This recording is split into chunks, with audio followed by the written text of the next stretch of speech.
Welcome back to TRHS Sports NFL Pigskin Pick'em Week 2 of the NFL season. I'm back, as always, joined by Adam Jumba. He had a hell of a week 1, so it was a good thing he was here because I did not.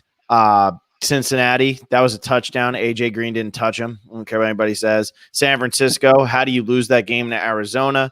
Lions, what in the world were you doing? And Indianapolis and the Eagles should be ashamed of themselves.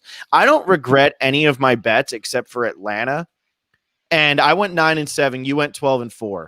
I don't regret any of those bets except for Atlanta. But wow, should all those other teams be like very sad going into week 2? Yeah, the only one, I agree there was some kind of wonky play, I guess, some kind of unexpected wins. I did have a good week, but one of the ones I'm happy I picked was Arizona. I just feel like they were kind of the perfect team to beat the 49ers. Like all of the 49ers' weaknesses, Arizona kind of covered that ground, so it was cool seeing it actually play out. But yeah, there was some odd wins last week for sure, but it's week 1, so it's week 1. Week 1's always weird. I mean, I had the Colts in a survivor pool, which lucky for me, it's a double elimination survivor pool. I'm going to pick against the Titans, or I'm going to pick against the Jaguars again this week. But what's funny to me is I'm in this for bettingpros.com. I'm in a an accuracy pool for them, and it's like all experts from all over. And what's funny is right now you have a lot of really cocky experts who you can bet 1, 2, or 3 units. And you got a lot of really cocky experts who blindly put 3 units on the Cardinals this week on their money line. And so their line, their total units right now is so high because Cardinals were like plus 350 or plus 3, something insane like that. And so their unit total is so high. And I just laugh because week 1 always means nothing. Week 1 is the week where it's like, just don't have a terrible week so you kind of figure it out. But you have a lot of people who are really proud of themselves right now who are probably going to be very sad moving forward because I'm looking at this slate, and if you're trying to find another plus 200 or more underdog, I don't know where you're going to find it this week. It feels a little bit chalkier to me, and I can say that because I just watched a lot of these teams play. So let's kick it off. You went 12-4. I went 9-7. Tonight's game, Cleveland versus Cincinnati. Who do you like? I'm going to pick the Browns for this one. I think the Bengals didn't look terrible against the Chargers, but I honestly do think with all the injuries and the new look offense, the Browns are going to be a bit tougher to beat. The Bengals did really bad against the run last week, and the Chargers don't really have – they have Eckler, but it's not going to get any easier with, going against Chubb and Nick Chubb and Kareem Hunt. Yeah. So, I picked the Browns. The Browns passing defense didn't look good last week, but they also played against the MVP. So it's kind of hard to judge a team's defense when they go up against, until they go up against a team that's on their caliber. So, I'm going to pick the Browns this one. I don't think they're going to smoke them, but yeah, I still think I got the Browns as well. I still think my Cincinnati pick last week over the Chargers was a good pick. I mean, they covered the spread. It was plus 3.5, so they cover that, which was nice. Which I had bet real money on them to cover the spread. I didn't bet them to win the game, but I did bet them to cover the spread, and they did, which is great. And so they go plus 3.5 against the Chargers. The Chargers aren't good, though. And I think that's why I took Cincinnati anyway, is because the Chargers stink. And we saw that against the Bengals. The Bengals didn't look good. The Chargers looked really, really bad. And so for me, I look coming into this game, the Browns look terrible, but they're playing against arguably the best team in football. I can't fault them too much. It would be nice to see some life out of them. It would be nice to see Odell Beckham Jr., Baker Mayfield, Jarvis Landry do something. But I think this Bengals matchup is a good matchup. Short week, Joe Burrow's first road game as a professional quarterback. Browns get right here, win by a little bit. I'm not picking their spread, though. They're -6. I don't like it, but I still think Cleveland gets the win no matter what happens in this game. Yeah, for sure. All right, let's go on to the next one. Going to Sunday now. The 49ers are traveling across the country to take on the Jets. They're 7-point favorites. Who do you like in this one? Yeah, I don't see any scenario that the Jets pull this one off. I think it's going to be an easy win for the 49ers. And that was before I realized that Le'Veon Bell was going to miss this game.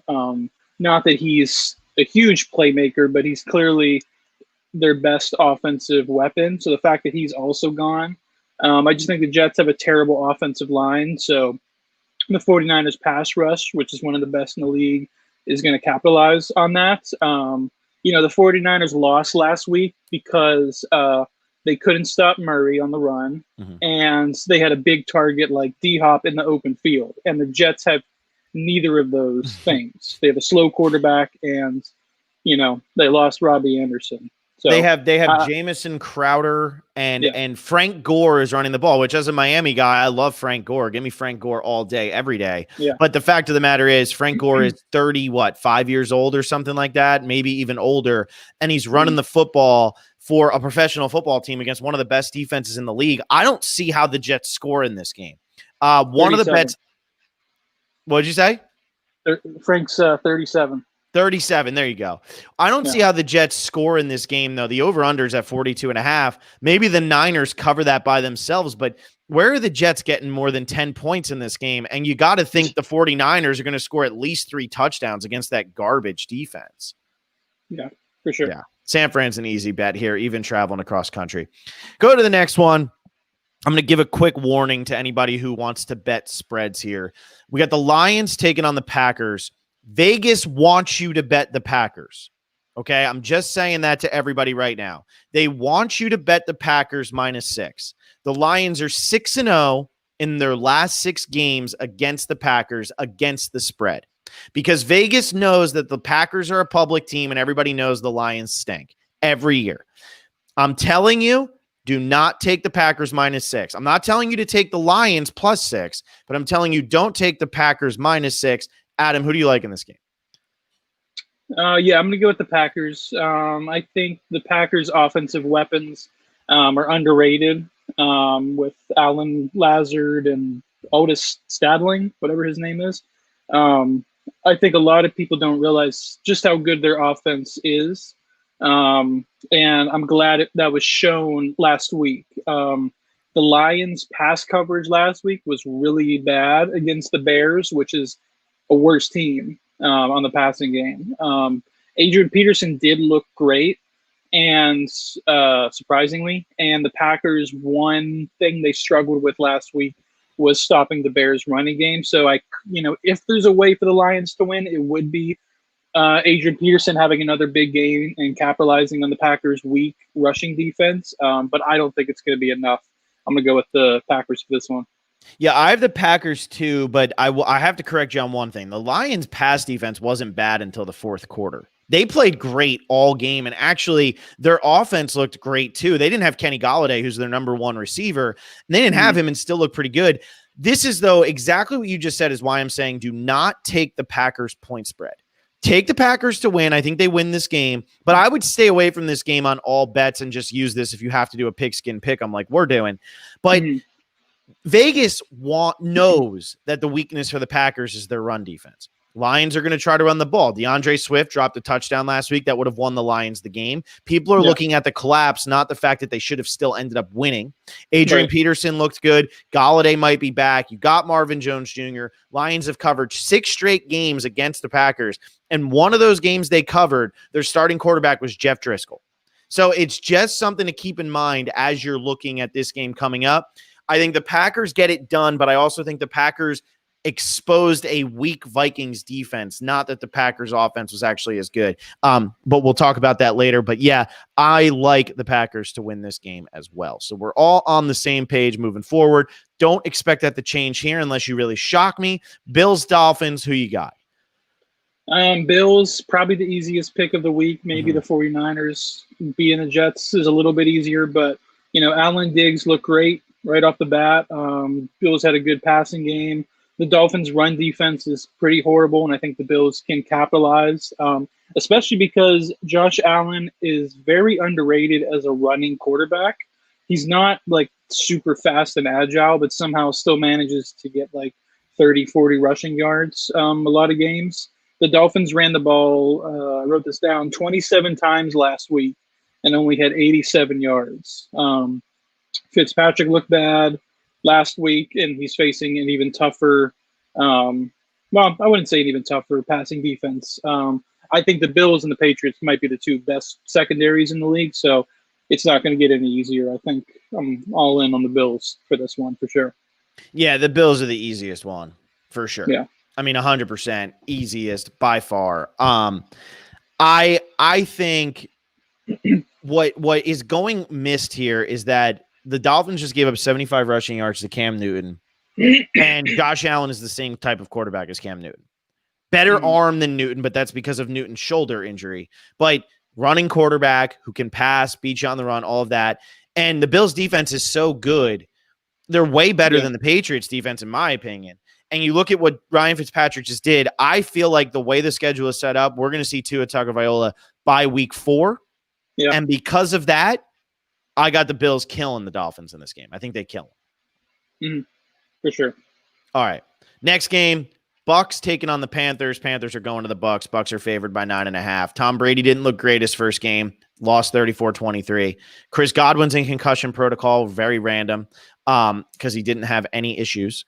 What do you got? Yeah, even with that, I'm still going to pick the Bucs to win this game. The Panthers' passing defense was pretty bad last week, and they're facing an even tougher passing offense. And Brady didn't look great, but of course, with the injuries, I'm not sure if I didn't watch the game.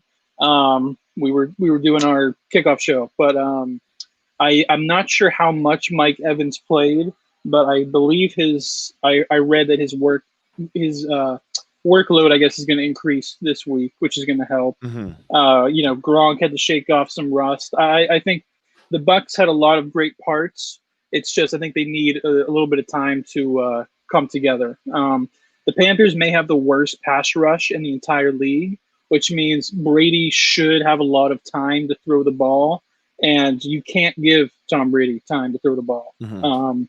I think Fournette's workload is going to increase, which is going to open up the run game more. The Panthers have one thing going for them, and that's Christian McCaffrey, and they're going against Tampa Bay, which has one of the best rushing defenses in the league. I think it's an easy pick for the Buccaneers to win.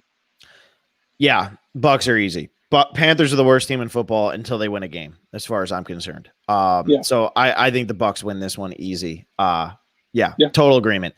Next one's fun. I know you're a Steelers guy. We got the Broncos going to the Steelers. The Broncos are underdogs by 7.5 points. And I don't get it. Maybe you do because you're in Pittsburgh and you're seeing something I'm not. But why are the Steelers favored by 7.5 in this game? I'm not sure why they're favored by so much. I think the biggest thing is just that we held arguably the best running back in the league to 6 yards on week 1, which is tough to do any time of the year, but doing it kind of right off the bat when the defense, didn't have a preseason to go through and look that good right away, I think gets a lot of attention. I do agree. I think the Steelers are going to win this game. The one thing that the Broncos have or two things, I guess, is Cortland Sutton and Phillip Lindsay, both of which are now injured and likely to miss the game. So I think the Broncos are going to struggle on offense because the Steelers' pass rush is going to capitalize on their slow passing game. With Phillip Lindsay hurt, the Broncos aren't going to have much options to go against the Steelers' defense, which held Barkley to 6 yards, if you forgot about the stat. Yeah, you want to keep that 15 carries for 6 yards. Yeah. Ben had a great game for not having played in 362 days. And could only get better. The Broncos had a bad game on secondary last week, so I think there's a lot of easy picks this week, I think. So I agree with most of what you just said, but for the sake of making this entertaining, I'm going to take the Broncos. And here's my reason why. The Broncos are, in my opinion, the lock of the week to cover. They are going to cover this spread because, one, Pittsburgh's run defense looked phenomenal. You know why? Because the Giants' offensive line is inept. I know that they tried to make adjustments and make changes and all of that. Every time the Giants snapped the ball, there were already 3 Pittsburgh Steelers in the backfield because the Giants' offensive line is terrible. Yeah. Then you look at what Big Ben did, and Big Ben looked really good. He really did. Mm-hmm. But again, he looked really good against one of the worst secondaries in football. And a lot of the yards he got, I think he ended up with 221 yards or 227 yards, something like that, and 3 touchdowns. A lot of that came right before half when he led a 75-yard drive for a touchdown, which was a phenomenal drive, but made a big difference. Also, the Giants are down 19-10, do a 9-minute drive just for Daniel Jones to throw an interception on the 3-yard line. The game is entirely different if the Giants walk away with points there. The Broncos, Jerry Jeudy, 2 huge drops. One on it was 3rd and 5 over the middle, 20-yard gain. The other one, first down, 2.5 minutes left. They're trying to get a first down to run the clock. He drops it, easy catch. I don't know if Sutton's going to play. I do know that Phillip Lindsay being out, when you have Melvin Gordon, it doesn't make as big of a difference. I'm expecting this to be such a low-scoring game that I think Denver can stick with it. And if Vic Fangio understands how to use timeouts, which he didn't understand in Monday night's game against the Titans, when he decided to let the Titans just run the clock down to nothing, I think the Broncos can win this game. I think the Titans are one of the best teams in the AFC. I think the Steelers are kind of a tier below what the Titans are. And I think that this is just going to be a battle the entire time. And I want to see what Big Ben can do against a real defense. Because let's be real, the Giants are not a real defense in this league. Sorry to say all of that. Again, I kind of agree with you. The Steelers should win this game. But because I think it's going to be so close and I think the Broncos are going to cover so easily, I actually kind of like the Broncos here as a little bit of an underdog pick, especially since as I'm going down this line, you and me might just go 16 for 16 on these damn things. Yeah. So that's why I got it. You have any rebuttal or are you okay with it? I mean, you're wrong, but we can move on. All right, let's move on. We got the Minnesota Vikings taking on the Indianapolis Colts, 2 of the most disappointing teams from week 1. Who do you like here? Colts are favored, by the way. Yeah, I think this was the hardest game of the week to pick for me. I kind of bounced back and forth a few times trying to decide, but I'm going to pick the Vikings to win this game. Their defense looked bad last week on the pass and the run. Rivers had a pretty good game for his first game with a new team that doesn't have that many offensive weapons. On paper, Cousins and Thielen both had pretty good games. I know a lot of those came late. A lot of those yards and the touchdown came late in the game when it was already pretty much a guaranteed win for the Packers, so they may not have been playing as tight. I think the Vikings played a great team last week. The Packers, I think the Packers might be my favorite team in the NFC. And I don't think the Vikings did that bad against them. So it's very tough. I mean, I could see it going either way. I look at what the 2 teams have to offer, and I just think the Vikings have a more rounded offense that's more used to each other. So I'm going to go with the Vikings for that. I have the Vikings too. This is my underdog pick of the week. Like if I'm picking an actual money line game, and I know I just took the Broncos, but that was more of a let's see what happens. But if I'm taking a real money line this week and somebody says to me, Phil, I want to put $100 on an underdog to win the game outright. Who do you got? Minnesota's my team. Phillip Rivers is over the hill. He's done. He needs to retire. His stats were okay last week, but the Jacksonville Jaguars did not have a scoring drive over 50 yards last week and won the game 27-20. Why is that? Because Phillip Rivers threw 2 interceptions in that game and wasn't able to move the ball. Granted, Marlon Mack tears his Achilles very early in the game. Jonathan Taylor and Nyheim Hines are great backups there. There's no denying it. But I think Minnesota's defense, after getting embarrassed last week, comes out this week and says, screw that. That's done. Forget it ever happened. Let's come out and be angry against this Colts team. And when you compare the Colts and you compare the Vikings, the amount of talent that the Vikings have compared to the Colts is not fair.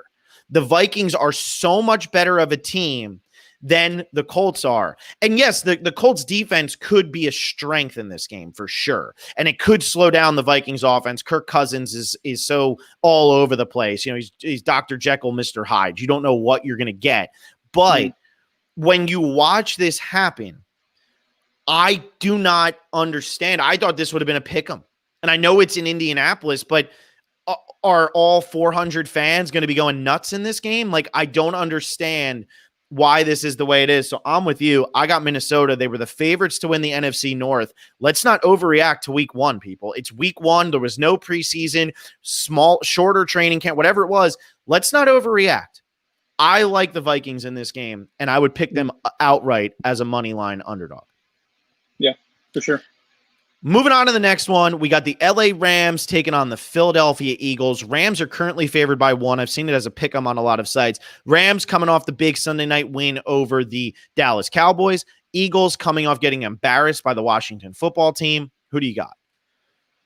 Yeah, kind of to bring in what you had ended the last game with, that you shouldn't overreact with week one. But if there's one team that I've kind of lost all hope in just one game with, it would probably be the Eagles. And almost the opposite effect for the Rams. I think this is one of the easiest games to pick of the week, in my opinion.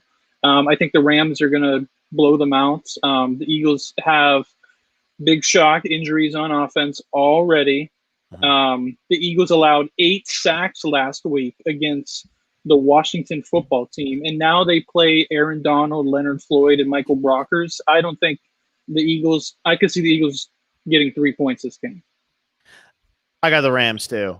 It's being played in Philly. Again, there's no fans at the Link. So what does it matter that it's being played in Philly? Like, this is what I was talking to my dad about this because we do our Survivor pool together. And I said, we are the biggest idiots in the world because we took the one road team last week in our Survivor pool who was actually playing a road game in front of fans. And that was the Colts going to Jacksonville because Jacksonville actually had fans in the stands. Yeah. There is no benefit to the Eagles playing at home this week. Not that I can see. LA is traveling across the country. So it's week 2. It's week 2. It doesn't matter. Like, they're traveling across the country, but this isn't a, they're traveling across the country, early start time, all of that. I honestly think that's starting to fall out of favor as we move through and things start to become a little less serious with how early they travel. They're going to be adjusted for the time zones. I don't know when they fly out there. They might have flown out there yesterday. Like, I don't know, but I'm not worried about that because the Rams defense is going against the worst offensive line in football. Yeah. And that's a fact. And the Rams offense doesn't need to be clicking 100% because the Eagles aren't going to be able to score that much against the Rams in this game. I like the Rams here to start off this season 2-0, and both of their wins come against the contenders for the NFC East. I really like them here. Traveling across the country doesn't matter if you're traveling across the country to play against teams that don't have lines. They always say if you want to win a Super Bowl, you got to build from the inside out. The Eagles inside right now, their offenses and defensive lines are the 2 worst parts of their team. You're not going to win any games with that. For sure. Feeling good. Jaguars, Titans, next game. Titans favored by 9. Jaguars pissed everybody off this week by beating the Colts. Who do you like? The Titans for sure. Minshew on paper didn't have that bad of a game, but I think, like you said, it was those turnovers by Rivers that allowed him to have, decent looking stats. The Titans defense looked, I didn't think they looked bad on Monday night at all. The Jaguars have a very rusty, banged up team, and kind of I don't know if I could even name 3 starters on the Jaguars defense, to be honest. The Titans have such a more well-rounded offense, not many changes from last year. So they're all very, the chemistry is there. The Jaguars, I don't think it's there. I think should be an easy win for the, I don't know if it'll be a blowout, but I think it should be an easy win for the Titans this week. Yeah, here's the thing with the Titans game. Being on the West Coast, I was able to watch the whole game and not be tired.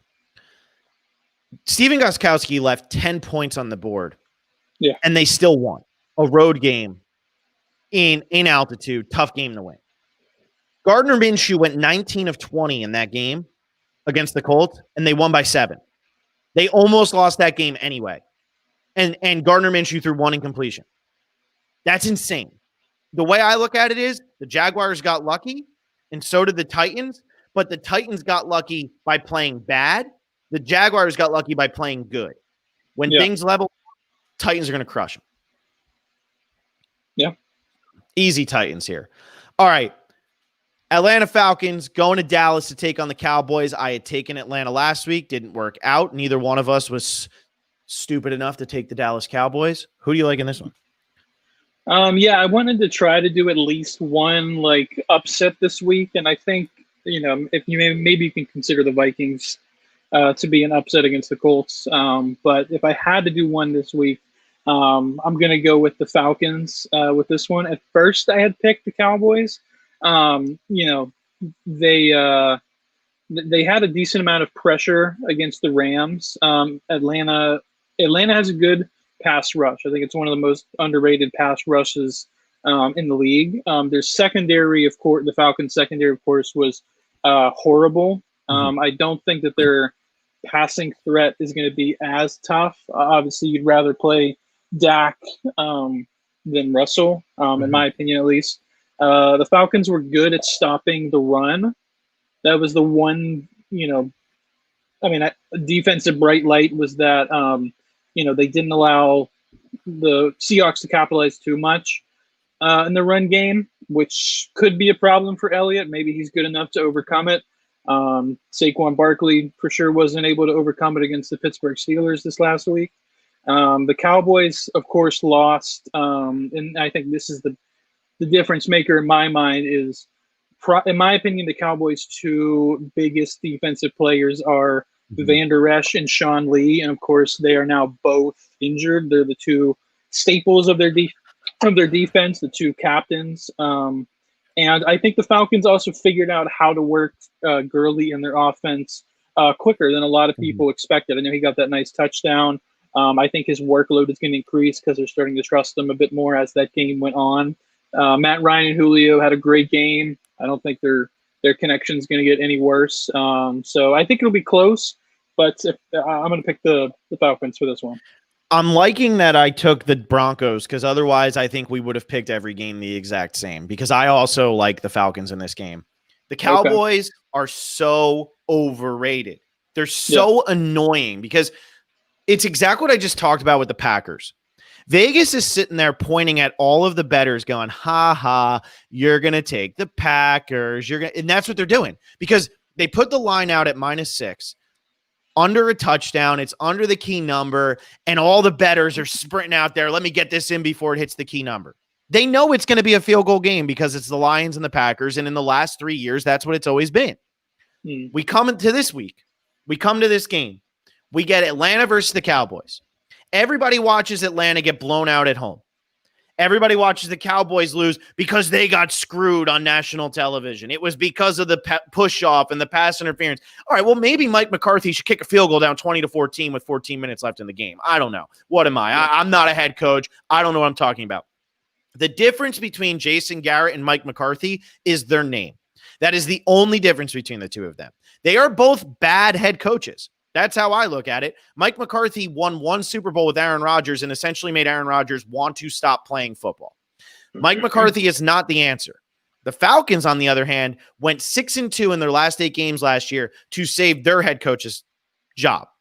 I think it happens again here. I think they play really hard. I think their offense, like you said, it's going to be a problem for the Cowboys defense, which their secondary is not great. And now their linebackers are in trouble. That's not good for the Cowboys. The Falcons are going to be okay there. And if the Falcons secondary can do anything in this game, I like the Falcons to win this one in Dallas and really make the NFC East look like an absolute disaster with the Cowboys and the Eagles both starting the season 0-2 and the Washington football team potentially looking like the front runner of NFC Beast. All right. Yeah. Next game, we got the Giants, speaking of the NFC East, going to Chicago to take on the Bears. Who do you like here? I like the Bears for this one. Saquon, of course, only had 6 yards, I believe, last week. But obviously the Bears don't have nearly as great of a, run stopping team. I mean, they got Khalil Mack, and I'm drawing a blank on their other big linebacker's name. Roquan Smith from Georgia is a very underrated linebacker. I may have said his name wrong, but no, you're fine. Yeah. But the Bears did good last week. Their run game was surprisingly good as well. Trubisky, I don't think Trubisky's a top 15 quarterback, but I don't think he's a bottom 5 quarterback like a lot of people think. I think he's a little underrated. I think he had a decent game last week. The Giants' passing defense stunk last week against Ben Roethlisberger, who, again, hadn't played in almost 365 days, and they gave up like almost 300 yards, 3 touchdowns, and like a 120 passer rating to Big Ben. Not that I think Trubisky's better than Ben, but, Trubisky's obviously played a lot more in the last year than Ben has. So I don't think it'll be a blowout for the Bears, but I feel like it's a safe pick to say Chicago will win this game. I'm going with the Giants. I'm going to go against you here on this one too. I'm going to take the Giants. The Giants' offensive line, as I talked about, is terrible. They have a really bad offensive line. Their secondary isn't very good either. The good thing about not having a good secondary against Mitchell Trubisky is that it doesn't really matter.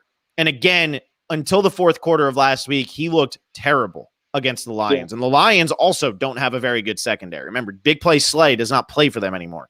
And so Trubisky looked bad in that game up until the fourth quarter. The Bears' defense looked bad in that game up until the fourth quarter. The Giants played really well against Pittsburgh, despite the final score being a 10-point difference. The Giants were in that game. Sorry, I don't know what that is. But so when I look at what happens here is you get a road team going to Chicago to take on a team that isn't really that good.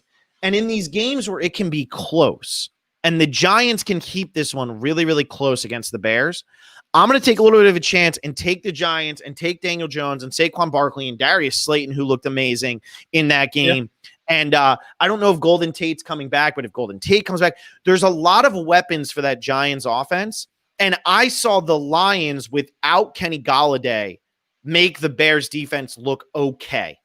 What's going to happen now with this Giants offense? And if they can give Daniel Jones any type of time, which is a big if, I think the Giants can pull this one out. So I'm going to go ahead and I'm going to take them as underdogs here. Okay. All right. We go to the 4 o'clock games, the 1 o'clock games here on the West Coast. Washington football team taking on the Arizona Cardinals, 2 of the more surprising 1-0 teams. Who do you got? Yeah, as I said at the beginning, to me, the Cardinals win wasn't as surprising. The Redskins or the Washington football team was very surprising. I think the Cardinals passing defense is really good, very underrated. And now they're playing an even worse passing team. Not by much, but Washington didn't do great on the run last week. I think they have they have a lot of experienced guys on the defensive slot, on the defensive side, which is, you look for that as far as like leadership goes and like just smart IQ defensive play. But at the same time, the older your defense is, while they're wiser, I guess, they're obviously not as fast. And the Cardinals have a very fast team with Drake and with Murray and with Hopkins. And at the end of the day, no one's going to be able to cover. There's no one on Washington's team to cover Hopkins. So I think it's going to be surprisingly, the Cardinals, I think, are going to start off 2-0. Yeah, I think they win this game. I think their offense is too good for the Washington defense. And I think Washington's offense, for being able to put up 27 points, the Washington offense didn't look great against the Eagles. A lot of it was the turnovers and just wearing down the Eagles. But I think Dwayne Haskins still only completed like 55 or 56% of his passes. It wasn't anything crazy. Arizona's got too many weapons. I think Arizona wins this one running away, so I got them as well. I actually think these late games are boring. I think this is going to be a really boring slot of TV. Maybe we can get like a thunderstorm or something that'll push one of the 1 o'clock games back, so we all actually have something to watch at 4 o'clock. Kansas City taking on the Chargers. It's in LA. Kansas City's favored by 8.5. Are you going with the Chargers? I know you're a huge Chargers guy. Not a huge Chargers guy, but I'm just going to leave it at this. I'm going to pick the Chiefs, unless an injury happens. I'm going to pick the Chiefs to win every single week. Not that I think they're going to go 16-0, but I just don't know how you don't pick them to win. I think they're a better team on every, including special teams, at every part of their team than the Chargers are, except maybe the Chargers edge them out on the secondary, but now like Derwin James is obviously hurt, so maybe not even there. So I'm. What do you think about at quarterback? You think the Chargers edge them out there too? It's close. It's close. Tyrod Taylor looking like Tom Brady in his prime last week. Yeah, the Chiefs are going to win this one easy. The Chargers aren't good. The Chargers won because they played the Bengals. That doesn't mean anything. The Chargers are a 1-0 team. That doesn't mean they're a top 16 team in the league right now. Ravens, Texans, Ravens favored by 7 in Houston. That's crazy. We are looking at a division winner from a year ago playing a home game, and they're underdogs by 7, and all they lost was DeAndre Hopkins. What do you think?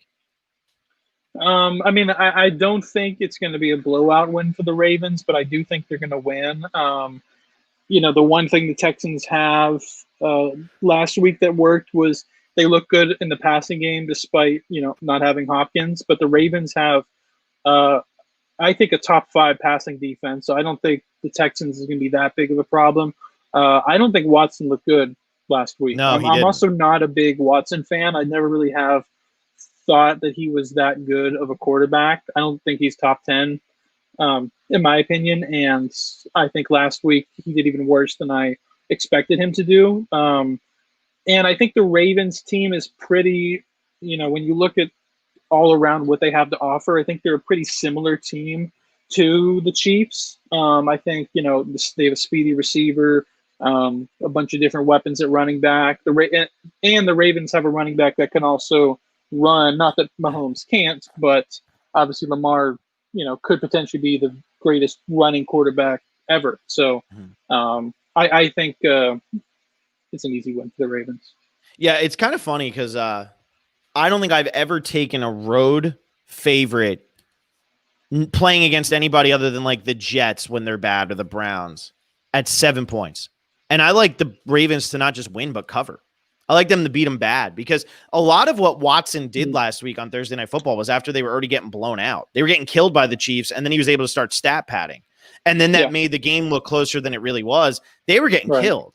And I know the Chiefs are great, and they're the best team in football maybe, but no, I think the Ravens, are maybe better than the Chiefs. And I know it's a road game, but man, Lamar Jackson doesn't look like he missed a beat. And that offense is clicking. There's so many weapons, and their defense is great.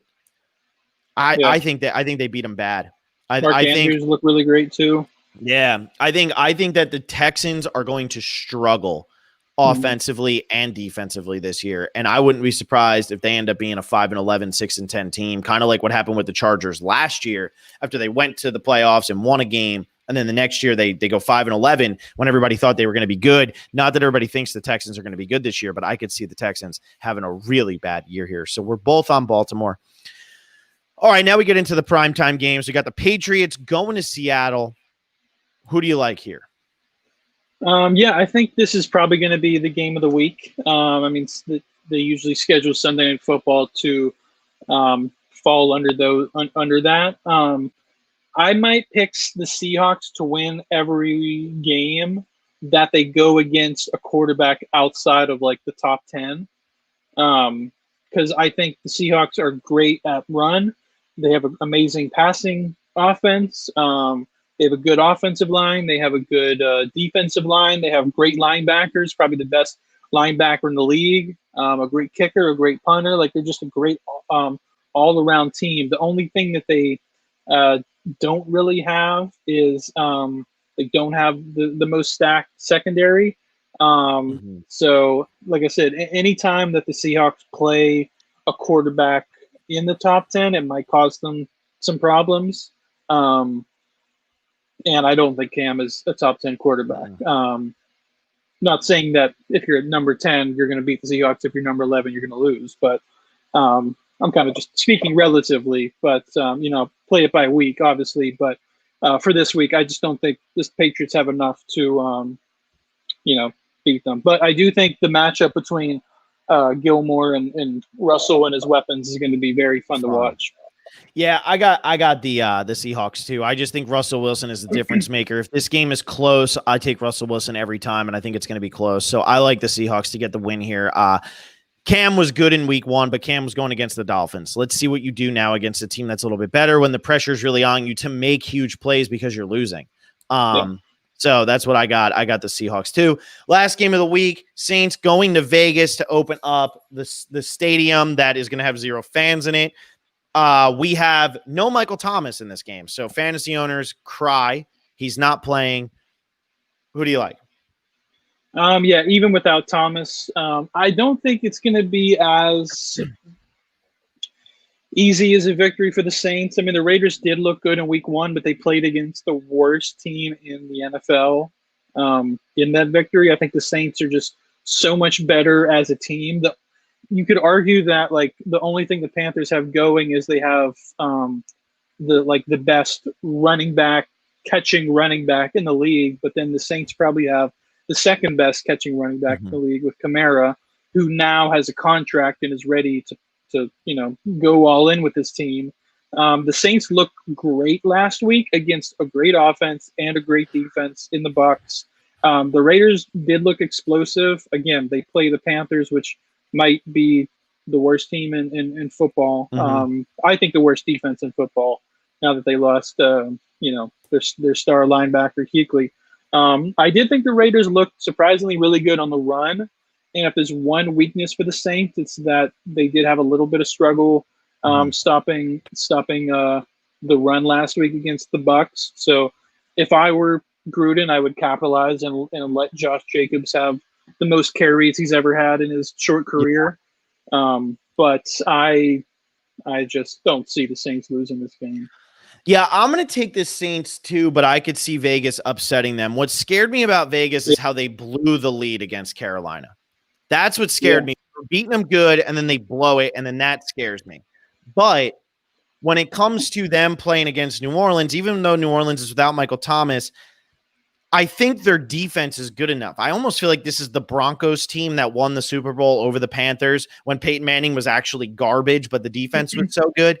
That could be the Saints this year where Drew Brees isn't that good, but the defense plays really well. And so I like the Saints to win this one, but it's going to be a lot closer than people think because, like you said, Josh Jacobs can be a real difference maker in this game. And I just don't know how much I trust the Saints offensively right now because Drew Brees did not look good in week 1. But I'm going to take the Saints because I feel like it's safer. So here's what we got. We're both on Cleveland. We're both on San Fran. We're both on Green Bay. We're both on Buffalo. We're both on Tampa. We're both on Minnesota. We're both on the Rams. We're both on Tennessee. We're both on Atlanta. Both on Arizona. Both on KC. Both on Baltimore. Both on Seattle. Both on New Orleans. How's that for no variety in our picks? You beat me by 3 last week. You can't even do that this week because we only picked 2 games different. And those 2 games are I took Denver. You took Pittsburgh. I took the Giants, and you took Chicago. Those are the only things we differed on the entire week. Everything else, we're completely in the same line of thinking. Maybe it's because we were doing the ALS awareness fundraiser, and so we didn't actually watch the games as closely as everybody else, and we're getting the reads completely wrong. But I feel much more confident this week than I did last week. I will never put up 7 losses in a week again. I can guarantee it. So that's what I got. We'll be back again next week with week 3 to do this. Adam, you have anything else you want to add? No, I mean, I'm just, it's cool that we're agreeing on a lot of teams. I think, this week has a lot of what you would call easy wins. It almost feels like if you took the top 16 teams, the top half, it almost feels like none of them are really playing each other, except obviously the Seahawks and the Patriots game. So it's I do think it'll be a fun week. Like there's a lot of interesting matchups, but I do think this week should have a lot of easy wins. But yeah, you never know. It's still week. It's still early in the season, so we're still learning what's clicking with the teams. What were just flukes week one. So we'll see. Yep. All right, everybody. We'll be back next week. Enjoy the games.